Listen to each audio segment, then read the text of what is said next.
do professor Marcos, a gente vê claramente a formação americana, que é uma formação protestante, que ela choca sensivelmente com a formação católica que o Brasil tem, né? Uma formação mais romana, mais legalista. Esse é o primeiro ponto. O segundo ponto é a tradição anglo-saxã das leis nos Estados Unidos.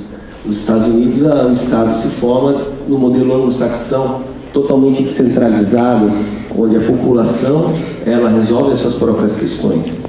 Então, isso reflete sensivelmente no regramento jurídico, no regramento legal desse Estado. O Brasil segue uma formação latino-romana em que a população ela não se resolve, a população depende da edição de leis. E as leis tendem a resolver o problema da população brasileira e, obviamente, esse modelo, hoje em dia, ele se mostra falido e se mostra numa crise tremenda. Bom, essas são algumas colocações, premissas básicas para o que eu vou falar a seguir. O professor ele criticou seriamente o modelo brasileiro de investigação criminal. Eu vou tentar fazer um relato de como é a investigação criminal no Brasil até chegar a uma sentença de condenação, se ela vem.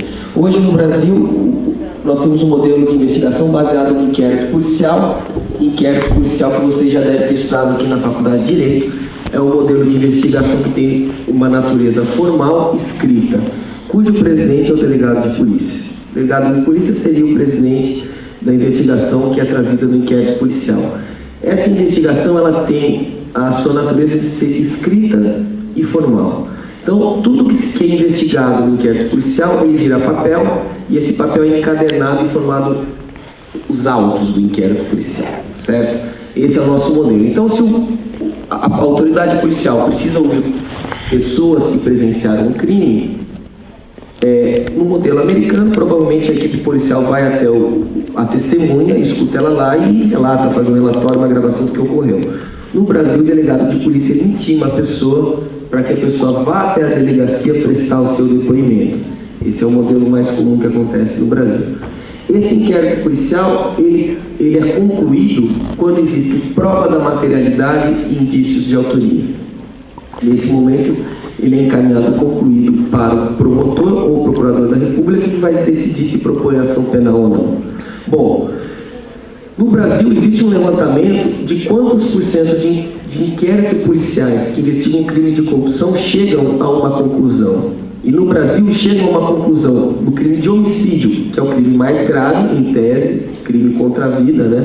É o crime mais grave. No Brasil chegam a conclusão cerca de 5 a 8% apenas dos inquéritos policiais no Brasil. Então, de 64 mil homicídios por ano, e isso a gente não coloca na conta os acidentes de trânsito, que muitos acidentes de trânsito são ocasionados por culpa do autor do delito e não está nessa conta de 64 mil. Também não está na conta dos 64 mil os desaparecimentos que acontecem em subúrbios. Também não está na conta dos 64 mil uma série de atos de abuso policial que ocorrem em alguns estados, que também não entram nessa conta aqui no Brasil. Mas, pois bem, dos 64 mil homicídios que ocorrem no Brasil, 5 a 8% chegam no inquérito policial a uma conclusão. E desses, de 1 a 3% chegam a uma sentença penal de condenação criminal. Então, no Brasil, de 64 mil homicídios, 1 a 3% tem uma sentença de condenação penal. Complicado, né? Qual o custo do inquérito policial no Brasil? Não se sabe. Não foi feito esse levantamento ainda. Aí também existe uma outra questão. Qual o custo de um processo judicial no Brasil? Também não se sabe. O brasileiro não trabalha com custo e contas. Bom, supondo que o inquérito policial chegue a uma conclusão, que o delegado ele conduz a investigação num determinado sentido. Os autos vão para o promotor ou procurador da República, se for crime estadual, promotor de justiça, se for crime federal, procurador da República. E o procurador da República ou o promotor discorde da linha de investigação dada pelo delegado de Polícia Federal. O que faz o promotor ou o procurador? Baixa os autos para que a investigação comece de novo. Porque quem preside a investigação no Brasil, o delegado de polícia, não é aquele que vai ajuizar a ação penal. Então vejam que coisa esquizofrênica. Quem preside, cuida e determina uma investigação não é a mesma pessoa, não é o mesmo cargo, não é o mesmo órgão que vai depois ajuizar uma ação penal.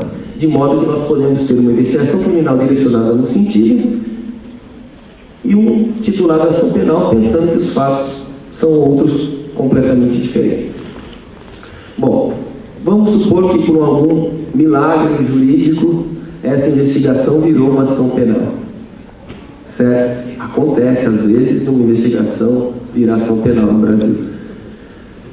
Ela chegou ao seu final após toda a tramitação e reinstrução processual, porque tudo que foi investigado no inquérito terá que ser de novo provado em juízo, porque as provas que foram feitas no inquérito não valem em juízo, que não são provas, porque não foram feitas mediante o contraditório para a defesa. Então, tudo que foi feito no inquérito terá que ser refeito em juízo. Então, pois bem, depois de tudo refeito em juízo, nós chegamos a uma sentença penal condenatória. Qual é o efeito jurídico de uma sentença penal condenatória no Brasil hoje? Ela só tem um efeito jurídico: interromper a prescrição. Toda a tramitação processual de primeiro grau que culmina numa sentença penal condenatória, ela só tem uma função: interromper a prescrição. Mais nada. Só isso. Bom, essas são as premissas do andamento e persecução penal aqui no Brasil. Esse é um fato que teria que ser trazido à baila, né? O segundo fato, o professor Marcos ele falou que no Brasil existem muitos estudantes de direito. De fato, o número de estudantes de direito no Brasil ele supera a soma de todos os estudantes de direito no mundo. Sabiam Aqui no Brasil nós temos mais faculdades de direito do que todos os países do mundo somados.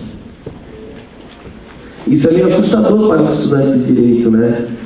Isso significa que vocês vão entrar numa área de desafio, uma área de concorrência muito, muito complicada. Mas, por um lado, é bom. Bom, essas são as premissas.